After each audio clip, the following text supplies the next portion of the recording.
gathering today for the 7th Elite Club Conclave. I'm Shyam. Namaste, Namaskar, Vanakkam, Sat Sri Akal to everyone. I am Soumya and we are going to be your hosts for today. Saumya, आपने इतने सारे भाषाओं में सबको greet क्यों किया? Shyam, आज करीबन 200 लोग हैं हमारे बीच and they have come from different parts of the country like Surat, Ahmedabad, Pune, Chennai, Delhi, etc. Wow, that deserves a tremendous round of applause.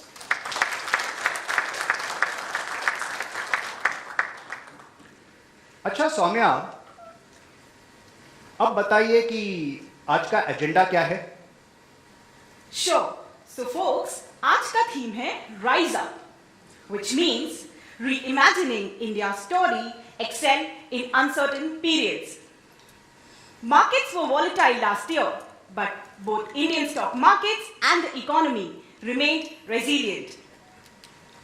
Wow, that theme seems to make a lot of sense.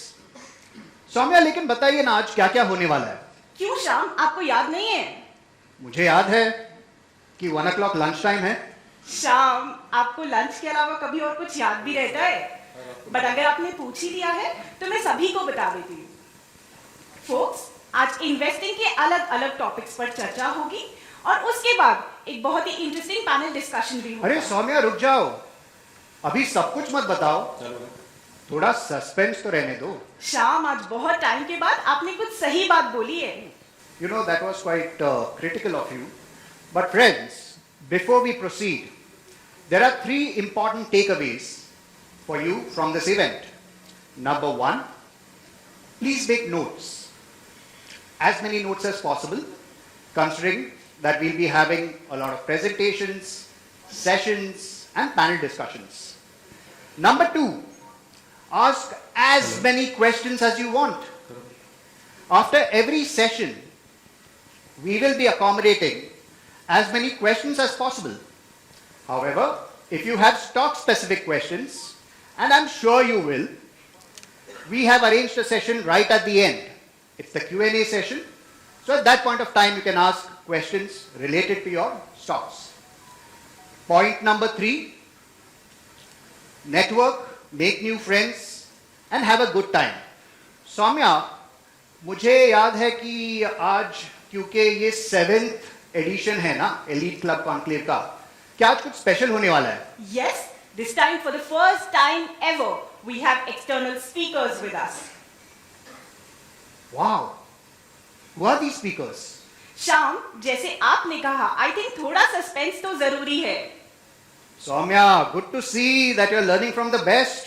हाँ श्याम, जैसे 100 stocks में से एक आध तो multibagger बन ही जाता है, वैसे ही आपकी कही हुई 100 बातों में से एक आध बात तो सच हो ही जाती है. अच्छा, रहने दीजिए सौम्या. आपको पता है मैं लॉन्ग टर्म इन्वेस्टर हूँ. यस, और आप बताइए कि आपकी लॉन्ग टर्म स्ट्रैटेजी क्या है? बहुत सिंपल स्ट्रैटेजी है. जब भी कोई स्टॉक खरीदता हूँ ना दोस्तों, क्या होता है कि उसका भाव नीचे गिरता है, तो फिर रुकता हूँ ताकि वो मेरे बाइंग प्राइस तक आए. रुकता हूँ आने तक तो इतना वक्त गुजर जाता है कि मैं लॉन्ग टर्म इन्वेस्टर बन ही जाता हूँ. थैंक गॉड श्याम, आप हमारी रिसर्च टीम में नहीं है. बट अब सीरियसली बताइए कि ये लॉन्ग टर्म इन्वेस्टमेंट स्ट्रैटेजी होती क्या है और बनती कैसे है? अच्छा सौम्या, वो समझने के लिए आपको बिग पिक्चर समझना होगा, और बिग पिक्चर बताने के लिए किसी और को यहां आना होगा. आप सब जानते हैं कि वो कौन है. So I won't be sharing any introduction about him. Instead, I will narrate a story. Friends, back in July 2016, I used to run my own digital marketing agency. It was the first time I was referred to Research and Ranking. I had gone for that meeting. I got to meet the leadership of Research and Ranking. And you know, Soumya, what happened? There was a very positive meeting. But the gentleman who's the founder of Research and Ranking was just looking at me and smiling. He didn't speak much. The meeting went well because for the next 5 years, we worked sporadically on multiple projects. But you know, I keep a very, very close eye on all my clients, Sudhirji. right? So I knew that research and ranking had grown exponentially over the next 5 years. So I really wanted to meet this gentleman. I get the opportunity of having a meeting once again in November 21, and JN was also there for that meeting. So JN was the one who spoke primarily with me, and the founder was once again looking at me and smiling. This time I was very curious that I really want to have a conversation with this person. Finally, friends, finally, इसे long term investing कहते हैं, finally. In Jan 2022, I got the opportunity to meet him face to face, one to one. So when we met, he asked me to narrate my story first. So I spoke for the next half an hour. You know, I have been running my own business for almost 8 years. I've been investing for more than 10 years, and so on and so on. I've done some great things in life. So once again, he was smiling and listening to me.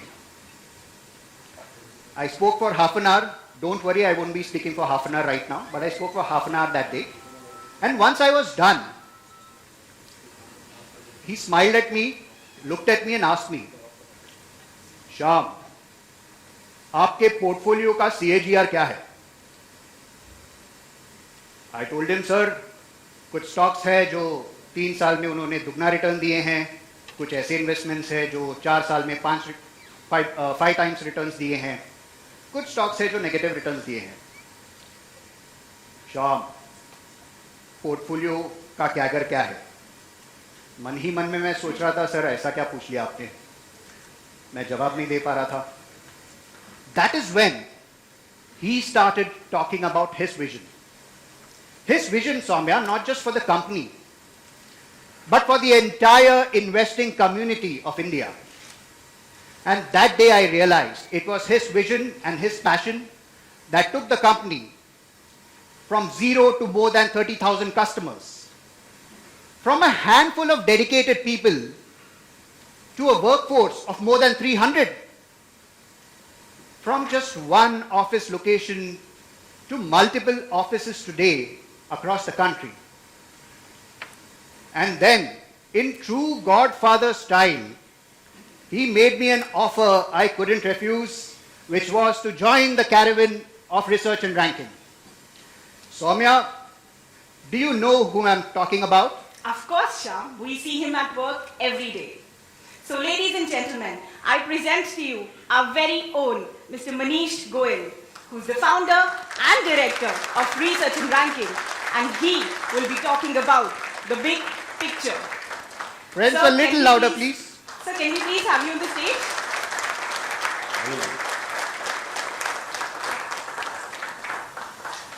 Thank you guys once again for a lovely, lovely, lovely introduction.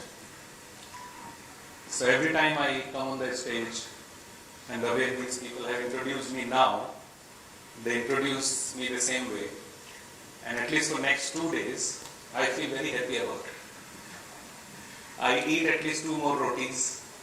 I show a lot of, if I may use the word, ego at home, but only for 2 days. After 2 days, equation changes again. So this was on a lighter note. Thank you everyone. Thank you for coming here, for joining us today. Really appreciate that. Many of you have traveled from different parts of the country. Some of you took 6 o'clock flight, 5 o'clock flight.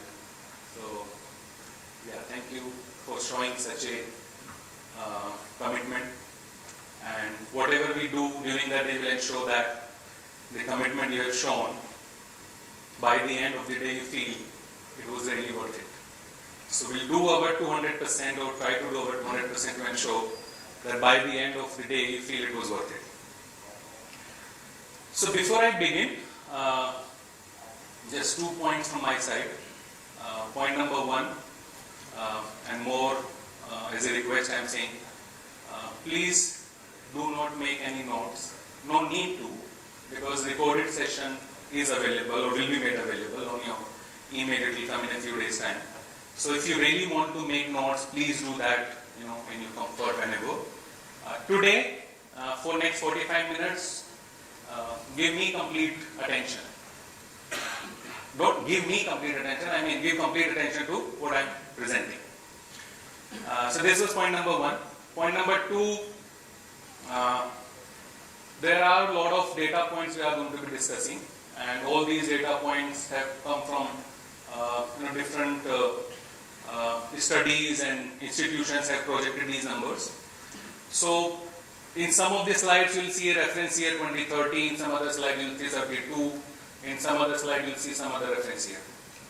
And it could be that I am presenting here 5.57 trillion estimate and some other data point you may come across, or you have already come across, it shows 5.7 trillion estimate. So all those nitty gritties, we can avoid or we can ignore. Why? Because these data points, as I said, have come from all credible sources, and our team has verified at least 10 times. When we were working on this presentation, and thanks to my colleague Divyanshu, he's a nice boy, young chap. He has helped me with this presentation, and I made him check most of the data points at least 3, 4, 5 times. So all the data points have been verified, but still if there is a minor difference here and there, it could be that IMF has said something and World Bank has given some other estimate. So it's mainly because of that. So as I said, no notes, not required. We'll make this presentation as well as this recorded session available. And some of the data points, if you have a little bit here and there, it's okay. So let's begin. So this presentation is in 3 parts. The title here is what is the big picture. This is one way of looking at it. Otherwise, the way I would put it, present, or what has happened so far in our country. Not present, past. What has happened so far in our country. Then the second part is present. What is happening now. When I say now, means this year, next year, couple of years from now. And then comes the third part, which is more futuristic. What is expected in 5 years, 7 years, 10 years. And then we'll conclude. So by the end of the session, why I'm saying do not make any notes, you should feel that you have learned something new. I'm sure most of you know many things I'm going to present and many data points you have already come across. But my objective is I'll make it so conversational, so easy to understand, although a lot of data points as I said, but we'll make it conversational so that by the end of this session, you feel connected with this big picture. In true sense. And in true sense, you feel that I have learned something new today. So, GDP growth over the years, it started in 1991. We were only a 5 trillion or 5 lakh crore economy, not 5 trillion, 5 lakh crore economy back in 1991. From that level to last year, FY23, we touched 272 lakh crore. 272 lakh crore. Rule of 72 says if you divide 72 by the growth percentage year on year, it gives you number of years, a figure becomes double. So if you divide it by 12, as you can see, nominal GDP, CAGR is 12%. Every 6 years, GDP is doubling. Every 6 years. It's a commendable achievement for any country. For any country, and this is the data for 32 years. Every 6 years, GDP is doubling, growing at 12.4%. Now, this is available in public domain, and I'm sure you have come across some of these data points even before. But this is more important. So, GDP is fine, GDP is doubling, growing at 12%, all that is fine. But what is GDP? What is GDP? So there are 3 major components, C, which is consumption, I, which is investment, G, which is government expenditure. Then there comes X, which is export, M, which is import. So the formula is C plus I plus G. And I'll show you this, and I'll go back to the slide. So what is C? It's our spending in the economy. What you and I do every day. We buy durable goods, we buy non-durable goods, we pay for services, etc., etc. So that is C. I is all the investments done by firms, done by you and we buy a house, such capital investments, you can say. That is I. G, government consumption and gross investment, which is government expenditure, revenue, and even capital expenditure. Export is export, import is import. We know export, we know import. So just to go back,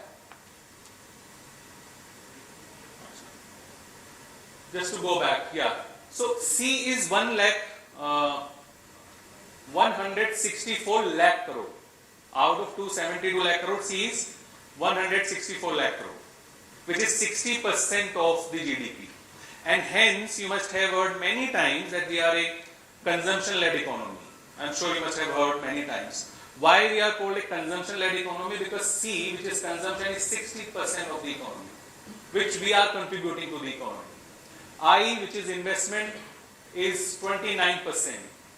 Government consumption is 11%. Then export and import figures are also there. So just look at CAGR, which we have already looked at previous slide, and look at absolute growth. More than CAGR, look at absolute growth. So in last 32 years, absolute growth in consumption has been 43 times. 43 times. Likewise, investment has grown 53 times. Government consumption has increased again 44 times. Exports and imports both have grown 150 times. In a matter of 32 years, I am not saying 100 years back, in a matter of 32 years, all these figures have grown 40, 50, 100, 150 times. Right? Because of this, we have grown, our position has improved from 15th rank, which it was in 1992, to 5th rank currently, 2022. Now we are the 5th largest economy in the world. And just a few years from now, will be 3rd largest economy in the world. So Germany is a matter of couple of years. Will surpass Germany and will become the 4th largest economy in the world. After Germany, Japan, which could take 4 to 5 years from now. So by 2027, 2028, we should be the 3rd largest economy in the world. Now, GDP is fine and components of GDP we understood. Let's look at where the money is coming from. Right? We are spending, we are investing, government is spending, government is investing, all that is fine. Where the money is coming from. And this data is also as exciting. You look at the tax revenue. First look at 2011 and 2022. Overall, from 788, it has grown to 2169. 7,69,000 crore to 21,69,000 crore, a growth of more than or almost 3 times. In 30 years, the growth is 30 times. 30 times. From a mere 1250 crore, only 1250 crore it was, personal income tax I am talking about, to almost 4 lakh crore. Just look at the growth. CAGR, also look at the CAGR. It's more than 300 times, but CAGR is equally exciting. It comes almost 80-19%.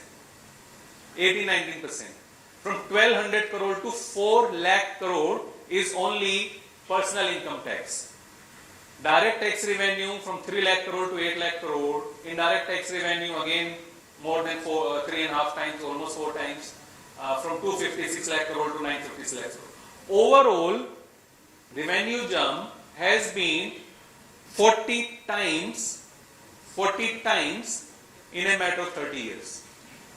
So we are investing, we are spending, but not just that, you and I, we are all contributing to the growth of the economy, and revenue jump has also been as significant. Now, why this is important? Now I am going to show you export and import, and then I will show you forex. So export, we all know that we are not an export driven economy, right? We import more than we export, and most time we hear in news here and there that crude and petroleum product import is very high, and our trade balance is in negative, etc., etc., and we feel worried about it. And rightly so, because forex reserve for any country is very important. or healthy forex reserve for any country is very important. Whether it is recent, you must have heard what is happening in Pakistan or Sri Lanka, or even previously, whenever there was any crisis in any economic crisis I'm talking about, it will be majorly due to less forex reserve. Forex reserve or healthy forex reserve is extremely important for any country. So look at export is been growing, and from this is again 20 years data now, from $70 billion to last year figure was $770 billion. From 70 to $770 billion. Most important, look at services export. We have data available since 2012, FY 2012, from 142 to more than $300 billion. So overall growth in export in the same time period was 1.8 times, but services export 10 years growth was 2.3 times. Look at export as a percent of GDP. From 7%, we have already grown to 22%. This is now import, 892 billion. Export was 770 billion. So this is certainly more. Petroleum and crude products, look at data again from 2012. 155 billion to 209 billion. So although in news or whenever such discussions, wherever it happens, we keep discussing and we keep coming across such conversation where, as I said, we are worried about petroleum and crude products import, but it's not such a big worry. As you can see, last 10 years or 11 years, 155 billion has increased to only 209 billion. So it's almost 50 billion jump. Against this, if you see, I will go back one more time. Services export from 140 billion has increased to more than 322 billion. So here the growth has been much higher. We are certainly exporting more services than we are importing crude. So we are in that sense, we are on the right path. Not just that, government has set the target of reaching $2 trillion export by 2030. And how that is going to happen and what all is being done, I'll cover that in further slides. Now, this is the forex reserve, our country forex reserve, and you can see the number is very healthy at 600 billion. 600 billion is a very healthy number. We are a $3.5 trillion economy. 600 billion is a respectable number. But if we are importing more than we are exporting, our import is more than the export, how we have healthy forex reserve. So again, look at this, net forex direct investment and net foreign portfolio investment. So one more time, we keep hearing that FIIs are selling, FIIs are selling.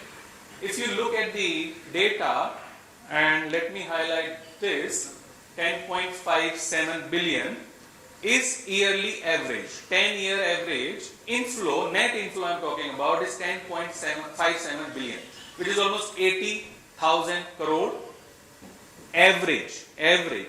So in between, yes, there are some years in between 2009, 2022 when they have sold, 14 billion, 16 billion, but look at the figures where they have bought 30 billion, 40 billion, 36 billion, etc. And in 10 years, after removing all the minus figures, net FPI inflow is 116 billion, which is almost 8 lakh crore or more than 8 lakh crore if we go by the current dollar rate. FDI is yearly average is 35 billion. Yearly average is 35 billion. Overall, cumulative last 10 years is more than 375 billion. So because of this, although we have, and remittance and other inflows also we have in the country, so because of all of this, we have a healthy forex reserve. And what I said a while back, and I'm just repeating, government has set a target of $2 trillion.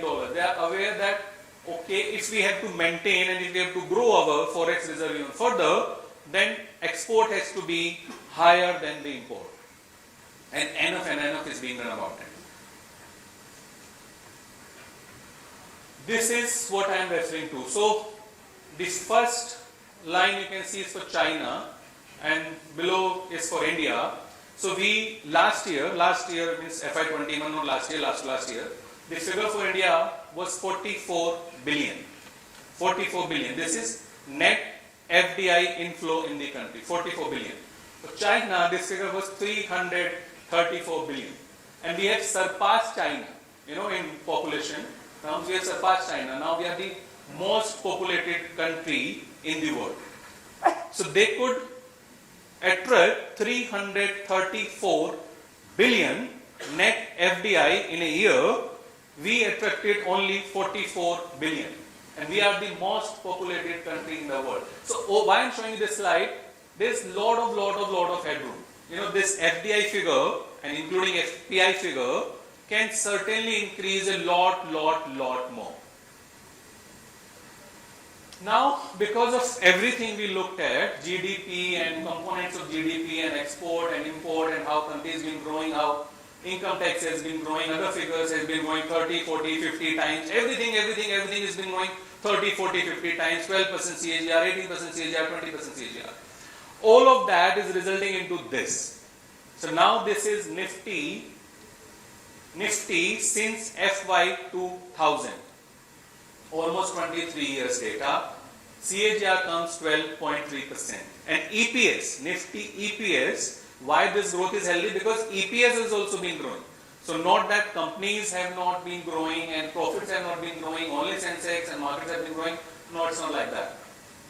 It's not like that. 12% is the growth for Nifty and CAGR for EPS comes 11.2%.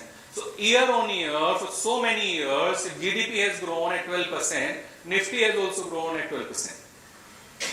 And not just one sector, this is now sector wise and this is market cap growth. This is not, I'm not saying that FMCG has grown at 23% CAGR. Obviously FMCG as a sector of market cap growth has been 23%, but there is a possibility that even new companies got added, right? So the growth has been very healthy, not just for one or two sectors. Overall, when I'm saying the economy has been growing, all the sectors have been growing. Somewhere you can see growth is 12% or 15% or 18%. Other sectors are probably growing very faster. That is possible, but the growth is everywhere in all the sectors. This was part 1, which, as I said, what has happened so far, right? What has happened so far. Now I am going to show you what is happening now. With more, we are going to be discussing present and what is being done to ensure that whatever targets have been set, those targets are met, etc., etc. So this is going to be in 3 parts. Strong government finances we are going to be discussing. Then emphasis on strengthening infrastructure. And third is demographic dividend. So let's look at it one by one. First, strong government finances. So we understood that from 5 lakh crore to 22 lakh crore has been the inflow. But as an economy, if you really want to grow, you need to spend or you need to invest more than what you are collecting. If you want to invest only that much, or if you want to spend only that much what you have been collecting in taxes, the growth cannot be 12%, 13%, 15% or higher double digit. And we are doing it, I would say, the right way. So back in 1991 or let's say 2006 also, the size of the economy, the inflow was only 4 lakh crore. Size of the economy was also less than $1 trillion. So there used to be a lot of pressure on how much should be the fiscal deficit. Right? So if your economy is small, if the receipts are small, how would you spend more? How can you invest in the economy for the growth of the economy, but how can you invest if you are not collecting in taxes and in revenue? So hence you can see the fiscal deficit as a percent of GDP, was reducing year on year. So you see from 7.7% to 3.9%, and it's further reduced to even 3.4% in 2018-19, those years. Why? Because in a way we were not bold enough to invest in capex, more than anything else in capex. Because revenue expenditure, you can't do much about it. Whatever revenue expenditures are there as a government or as an economy, you have to do. Capex used to be small figures. You can see it here, 66,000 crore to 2,53,000 crore to 4 lakh crore just a couple of years back. Now look at this year number, projected FY24 is 10 lakh crore. And although we could have managed this 1 or 2% lower, if this figure was not 10 lakh crore, let's say this figure was lower, 4 lakh crore, 5 lakh crore, 6 lakh crore, this would have come down to some 4%.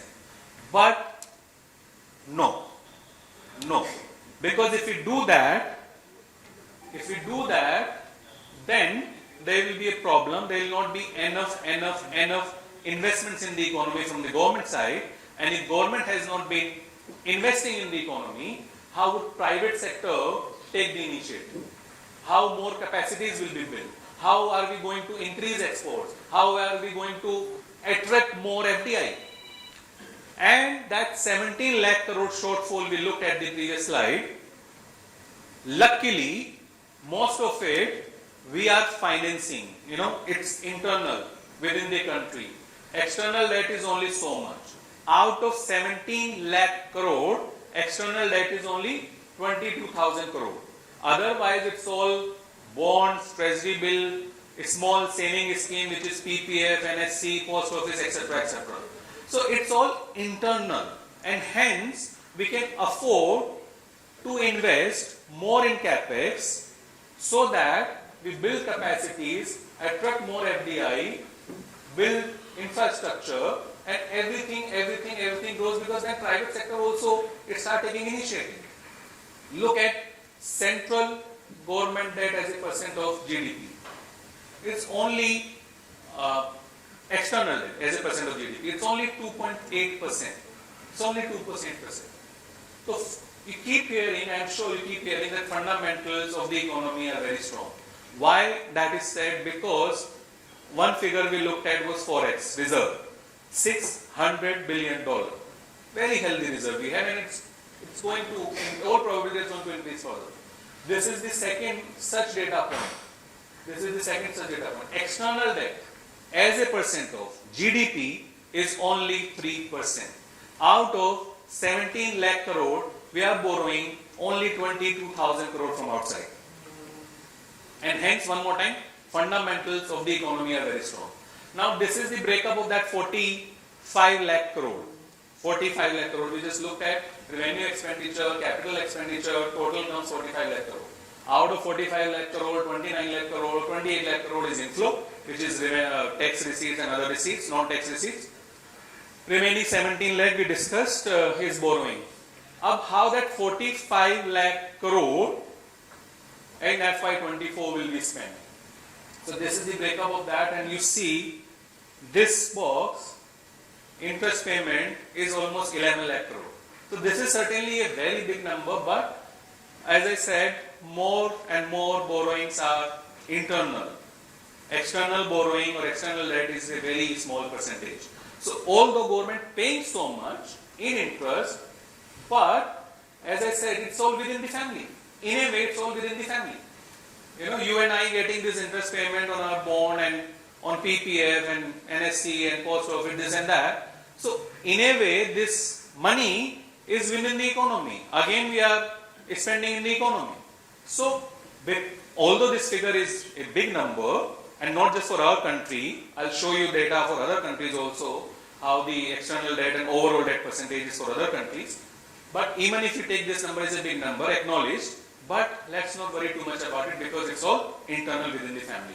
And otherwise also you'll see, there's enough investment and enough is being spent on all the other ministries and projects and departments and everything.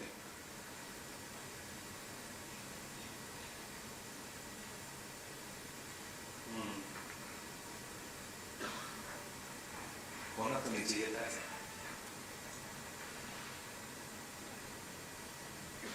Okay, this one.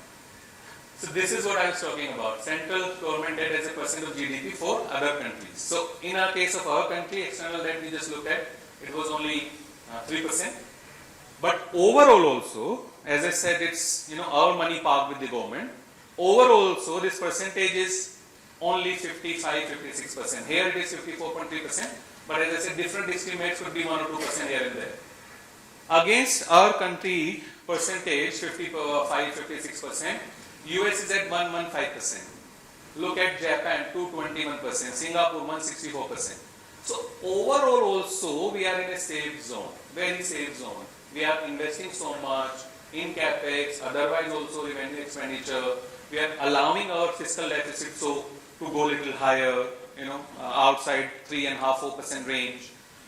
But after everything, we are at 55%. As of now, the figure is not as of now. This is again 2-year-old, calendar year 21, which is FY22. But this must have not changed much. So that 54-55% will be more or less in that range only. Now, so much I am talking about capex and importance of capex. This is, again we looked at it, 35 lakh crore is revenue expenditure and 10 lakh crore is capex. If we add all the grant, so grant to local bodies, state governments for creating capital assets, and then there are so many departments, atomic research, agriculture research, this and that, so many such grants are given to ensure that there is more and more capex in the country. So if we add that number, capex, effective capex becomes from 10 lakh crore to almost 14 lakh crore. And in percentage terms also, you see from 12% FY 2014 to almost 22%. So message is very loud and clear that we will spend more and more and more in building capacities, in building infrastructure. Very loud and clear. Even if fiscal deficit goes a little here and there, it's okay. Why it's okay? Because it's all internal. So proper calculation is done, how much can be borrowed. And accordingly fiscal deficit percentage or such numbers are finalized. Now, if you see capex as a percent of GDP, so capex as a percent of expenditure is the first line, and capex as a percent of GDP is the second line. Again, there you can see from 1.7% to 3.5% or 3.3% to be precise. Why? Revenue expenditure, if 100 rupees is spent, national income grows by only 100 or 99. Capex, once capex is done, as I said, more capacities are built, more employment is generated. When more employment is generated, those people earning wages, salary, etc., they go out and buy other stuff, grocery, clothing, etc. More employment is generated on those sectors. More capacities are built in those sectors. So capex has that multiplier effect. Capex has that multiplier effect. It's a chain reaction. If I give you 100 rupees in salary or wages, you will go and spend 80 rupees or 90 rupees of that. Whoever you give that 80 or 90 rupees to will go somewhere else. That third person will go somewhere else, and everything starts moving. Everything starts growing. Hence, the thrust is so much on increasing capex. This slide and next slide will spend 2-3 minutes, 5 minutes and understand it properly. No jargon. So these are all, capex plan only.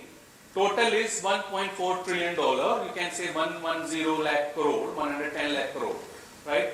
All these spends in energy, to road, to railway, to port, to airport, to urban rural development, everywhere, everything for 5 years has been planned. Total investment is 110 lakh crore, 108, 110 is more or less the same thing.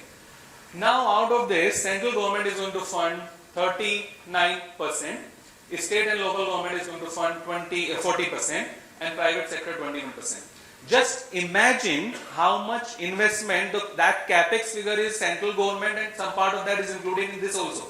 But that is what center is doing. Now look at this, the magnitude of this. 110 lakh crore in 5 years, and all central government to local government to private sector, everybody is coming together. And roads and energy and railways and ports and Everything is being built. Everything is being built. Not just that, this is the second slide.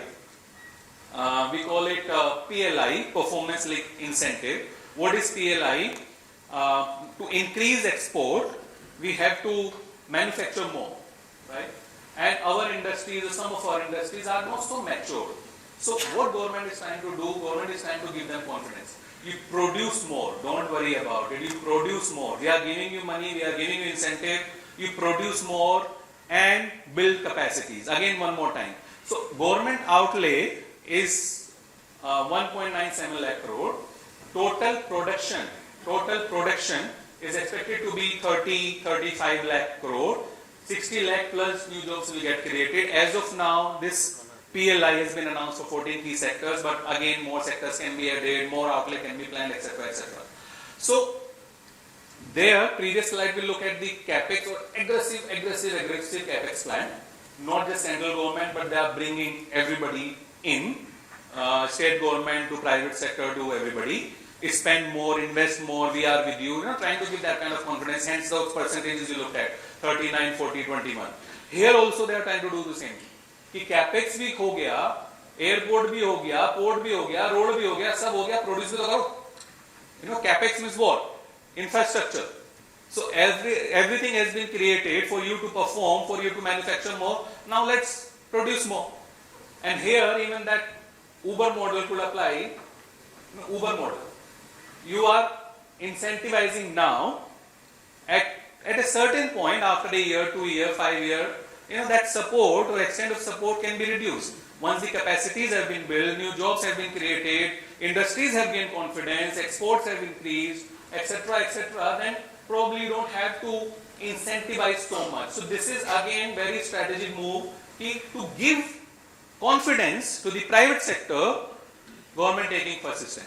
So as I said, as of now it is for 14 sectors, 1.7 lakh crore. This is the breakup. Again, technicality, no need to be too bothered about it, but wherever they feel there is a scope, it's being done. Demographic dividend, my favorite point. So again, fundamentals of the economy are very strong. One more time, fundamentals of the economy are very strong. Why? Look at the median age.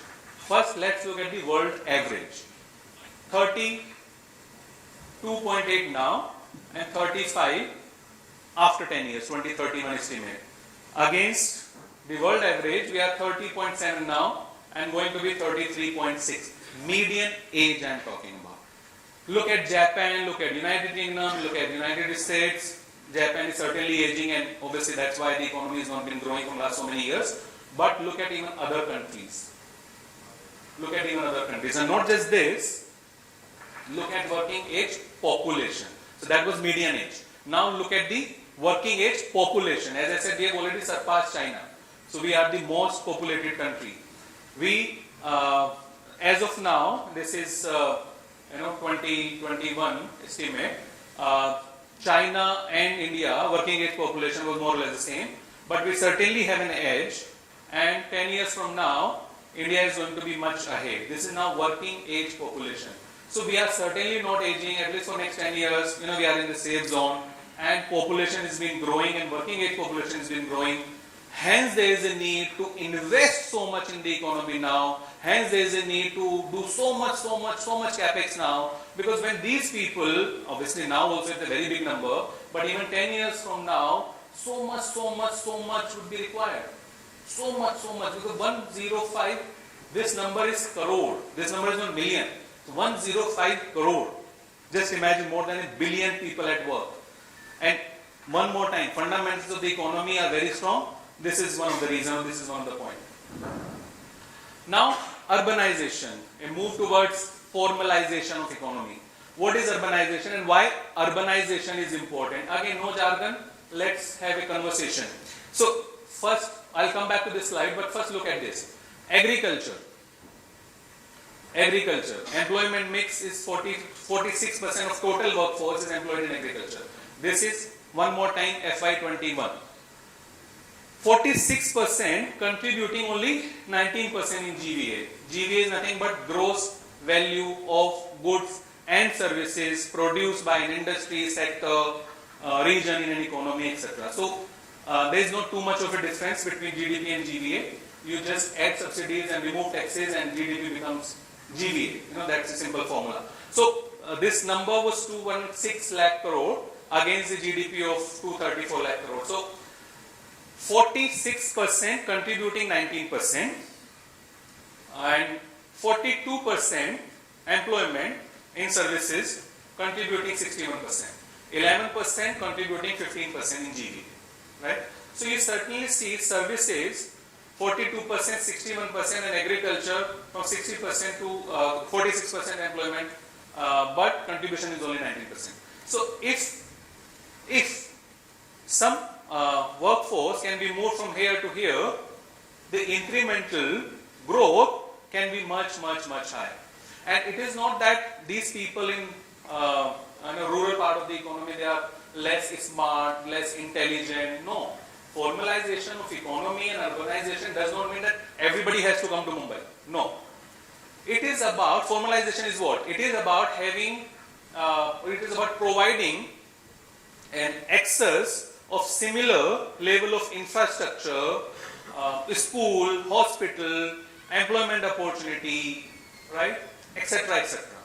So whether it is Bombay or whether it is some other city in your own state or whether it is some other city in the district, it doesn't matter. It is only about having access to a good infrastructure, good facilities where you can do something, you can perform, right? So hence one more time why capex plan and airports and roads and everything is being built, because new cities or so many new cities will be created.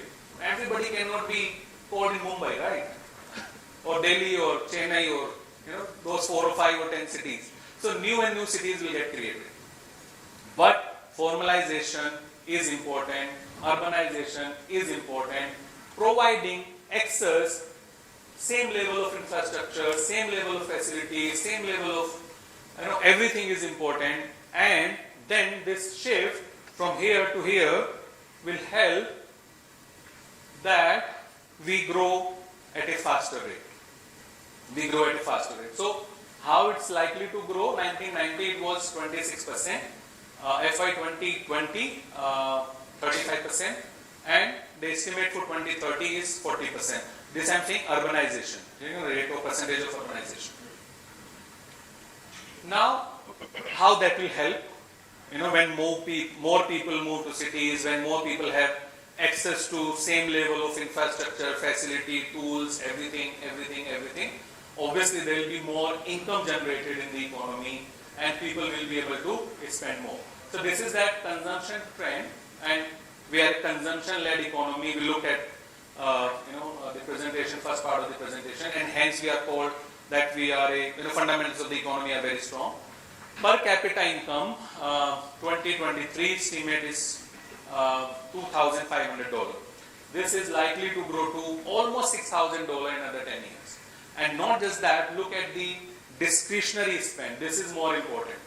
From $330 to almost $1,300 So when this increases discretionary spend, then again one more time I am repeating, everything starts moving at a different rate, because this discretionary spend is by choice. So new sectors, new employment, right, is generated. This is not that roti kapla, makan. So this is by choice. This is travel, this is multiplex, this is all those discretionary spend which you have money, you will do it. If you don't have money, no need. Life is not stopping, right? So when this increases, then this also have a multiplier effect. What we just looked at in case of capex, I discussed that 100 rupees capex adds 245 in national income. Likewise, this is spent, because this is by choice, so this spend also has a multiplier effect. Now, after everything, first part, which is what has happened so far, and second part, what is going to happen between now and next couple of years, and everything, again one more time I am repeating, has grown 20, 30, 50, 100 times. By now we are feeling that sab ho gaya and we missed the bus. Don't feel that way. So generally, it is said picture abhi baki hai. In our case, what I have written here, or we have put on this slide, picture abhi baki nahi hai, just shuru hui hai. Picture abhi baki nahi hai, just shuru hui hai. So whatever we have looked at till now, much more than that is expected to happen in the coming few years. How? So this is now by IMF. Estimate, this is calendar year. So 2023 is in a way FY24. $3.73 trillion GDP estimate. FY24 or calendar year 23 is almost FY24. 3 months of FY23 and 9 months of FY24. That's how the calendar year 2023 is. From $3.7 trillion to $5.5 trillion is expected in a matter of just 5 years. In a matter of just 5 years, 1.88 trillion addition, which is half of the current size of the economy. Half of the current size of the economy. So whatever we created in so many years, 70 years, 75, 80 years, since independence, if I say almost 77 years, whatever we created, half of that, or 1.88 trillion, is going to get added in just 5 years. Absorb this, understand this. It took us 75, 77, 78 years to reach to this point, 3.73 trillion.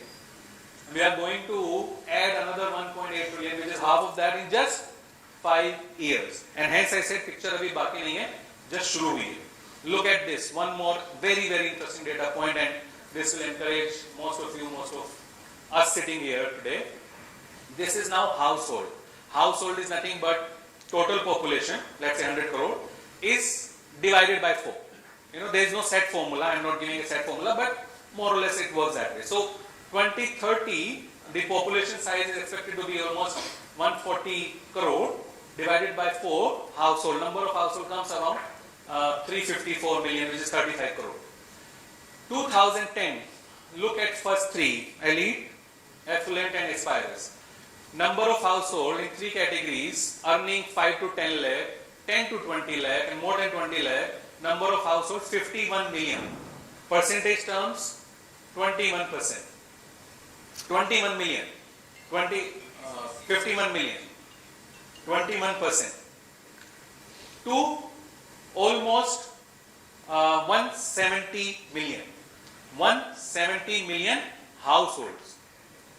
Percentage terms 48%. Just imagine if this number from here 21% grows to 48%, and from absolute terms from 51 million to almost 170 million, and these people or these households earning more than 5 lakh, 10 lakh, 20 lakh, just imagine the kind of demand they are going to generate in the economy. And we are a part of that. We are a part of that. This is now little bit comparison of when economy grows from 2 trillion to 5 trillion, how market cap grows. So this is in case of US, 1977, when US touched 2 trillion mark, to 5 trillion in 1998, and in the same period from 0.83 to 2.78 trillion market cap. So nominal GDP growth was 8% and market cap growth was 12%. In case of China, same story, 2 trillion, 5 trillion and market cap growth. Look at the percentages. Nominal GDP growth was 17% and market cap was 41%. So this is now for India. We touched 2 trillion in 2014. We are likely to touch 5 trillion here somewhere, which is 2017 and 2027. We are at 3 trillion. So in our case, this number, market cap, from here is certainly going to move here. When I say certainly, I am not taking any guarantee or I am not promising anything. What I am saying, going by all the historical averages and what has happened in other countries, and because India is a structural growth story. So our story is not for only 5 years. We just look at 10 years from now, working age population is going to be more than 100 crore. More than 100 crore. So India is a structural growth story. So this number could be even higher than 5 trillion. In our case, as I said, picture abhi baki nahi, just shuru hui. So this number could be even higher than 5 trillion. By the time we touch 5 trillion mark, right? So lot of opportunities, no doubt about it. If economy is going to grow at 12%, market cap is going to grow at more than 12%, just imagine, how much wealth can be created over 10 years, 15 years, 20 years period. But question comes to my mind, yaar sab acha hai, but recession हो गया तो, right? Demonetization हो गया तो, छोटा part तो अभी भी हुआ, बड़ा पार्ट 6 साल पहले हुआ, फिर कुछ कर दिया तो, कोई अटैक हो गया तो, कोई क्राइसिस हो गया तो.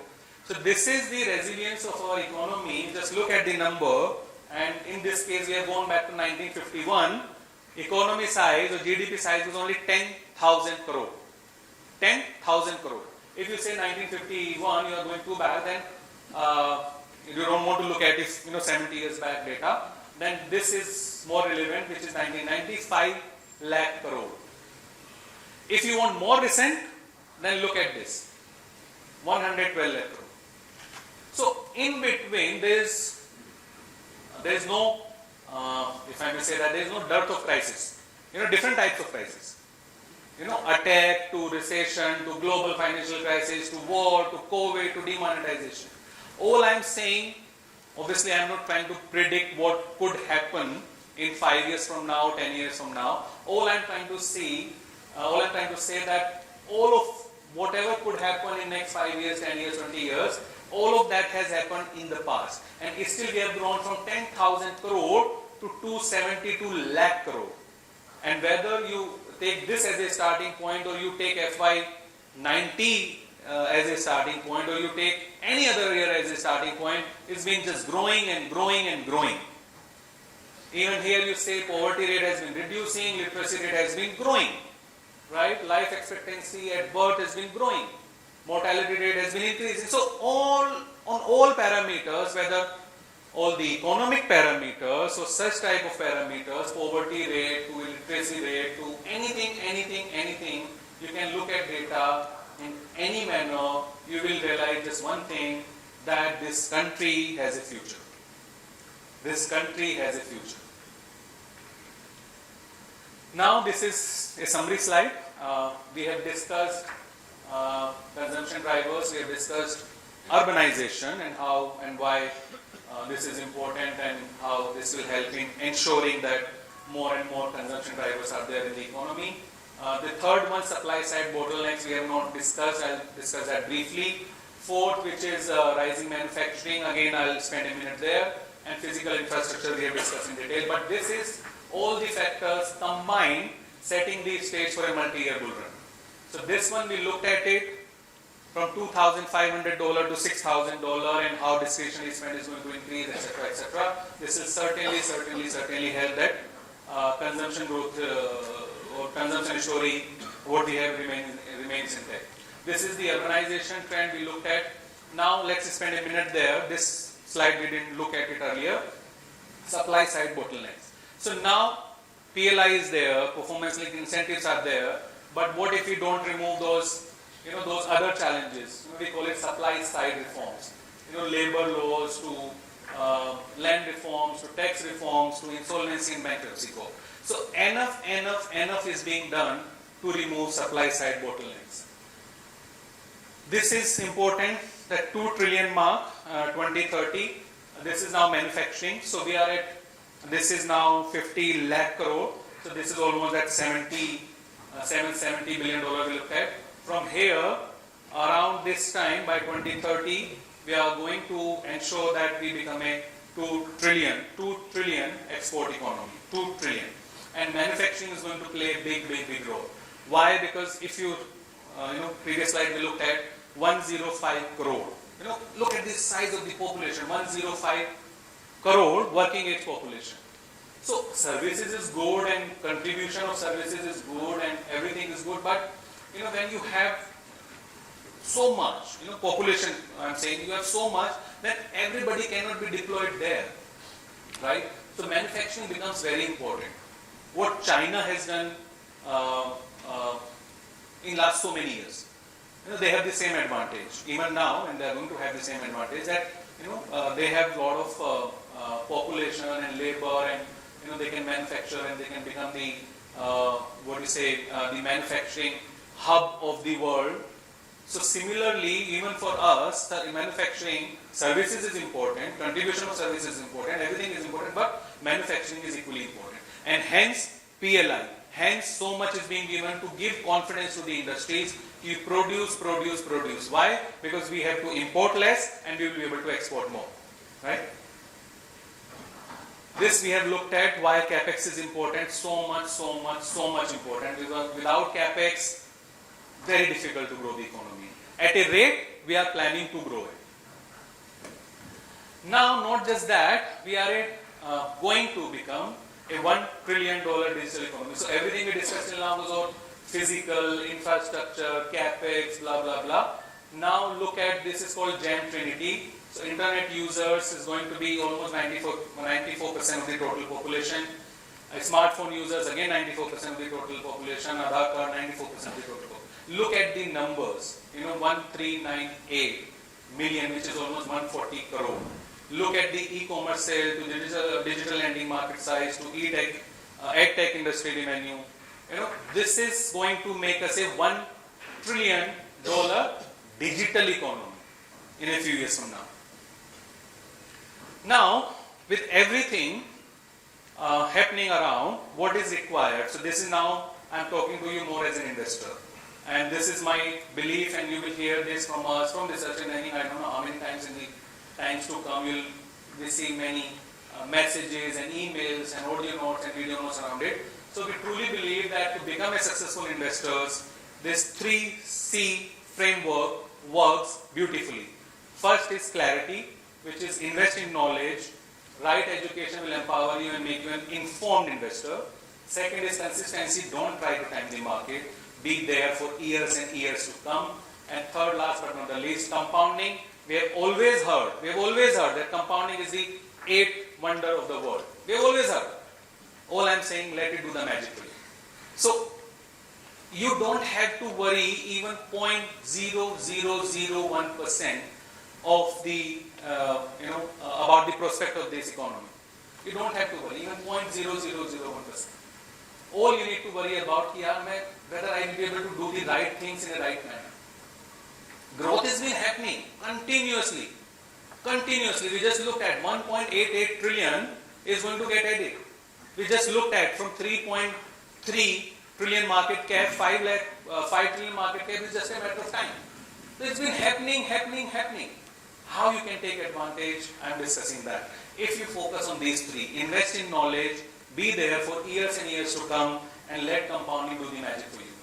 This is important, and this is the only slide where we have, it's too complicated. Otherwise, whatever we presented till now, discussed till now, was not really in that sense complicated or I tried my best to present it or to remove all the jargons. But this is complicated. And this is how we analyze the market performance as an investor. This is typical way of analyzing the market performance. इस महीने में 14% minus हो गया, इस महीने में 11% minus हो गया, इस महीने में तो 23% माइनस हो गया. No, we are too worried about this monthly, whether it is going up, going down, going up, going down, going up, going down, going up, going down. If you look at yearly returns, so barring a few years, there are few minus figures, but certainly there are more positive figures. And hence we keep repeating every time if there is a negative year, take advantage of it. Because after every negative year or 2 negative years, third year is a very, very big positive year. ठीक है ना? In most cases you will see okay, 1 negative year, then a big positive year. Right? So there could be a 1 negative year. It's possible. There is a possibility that you don't make money in a year. As a matter of fact, last 18 months, Nifty has not moved. I mean, it is only 5% movement. So if, let's say you started your journey exactly 18 months prior, by now, it's possible that you have made 4, 5, 10% or you have lost 2, 3, 5%. In an 18 months period. Possible. But instead of worrying about it, just look at the big picture, what we have discussed here today. Because this country has a future, this country has a future, this country has a future. And if you follow clarity, consistency, compounding, if you certainly don't be too upset about a negative year or about 2 negative stocks in your portfolio, possible. There are 20 stocks, 2 stocks go down by 20%, 30%, even 40%. Possible. Very much possible. Right? 2 stocks going down by 20, 30, 40% possible. 3 stocks going down by 20, 30, 40% possible. But look at it in totality. If in a year or if in a 3-year period you have made good 18%, 20% return, or 5-year period certainly, 5-year period is more appropriate. If you have made 20% CAGR, what Shyam was talking about, and this is my favorite question, I ask this question to everybody I meet, not just him, everybody. Because I am yet to come across one person who knows CAGR on his portfolio. I am yet to come across one person, one investor who knows CAGR on his portfolio. CAGR. So 5-year CAGR, if it is 18%, 20%, as I said, there will be a negative year. There could be even 2 negative years. There will be 2, 3, 5 stocks in your portfolio not performing. All of that is part of life. But in a country growing at 12, 13, 14%, year on year, GDP growth I am talking about, a country investing so much in capex, every world institution is giving it, a thumbs up rating, like IMF data is short from 3.5 trillion to 5.5 trillion, you are going to become in a matter of 4 or 5 years. How can you go wrong in such a country? How can you go wrong in such a country? Not possible. So, this is a typical way of analyzing the market performance. This is what we want you to do. This is what we want you to do. Look at the big picture. This is something we discussed, 5-year estimate. 473 lakh crore is nothing but 5.5 trillion. This is what discussed. But if we continue growing, and in all probability, we will continue growing at 12% for the years and years to come, because more and more capex, demographic dividend, the working age population we discussed, digital economy we discussed, consumption drivers we discussed, strong finances we discussed, everything is ready. Everything is ready. 10 trillion economy is just a matter of time. We becoming 3rd largest economy is just a matter of time. As I said, 4th largest in a matter of couple of years, but we becoming a 3rd largest economy is just a matter of time. Likewise, we becoming a 10 trillion. This is not by the way 10 trillion, this is 11 trillion. If we go by the current exchange rate, or little more than 11 trillion. So 10 trillion, 11 trillion, obviously it is 8-10 years away, so estimates could be 1 or 2 years here and there. But all I am saying, we becoming a 5 trillion or we becoming a 10 trillion economy is just a matter of time. We have grown 12%, more than 12% for so many years, and will continue growing in all probability at 12%, more than 12% for the next so many years. Market cap will certainly become more than 5 trillion, even 6, 7, 8 trillion. Don't worry. Just do one thing. Instead of looking at this, please start looking at this. Please start looking at this. We still have 51 seconds left. Thank you so much. This was the time allocated to me. Thank you so much.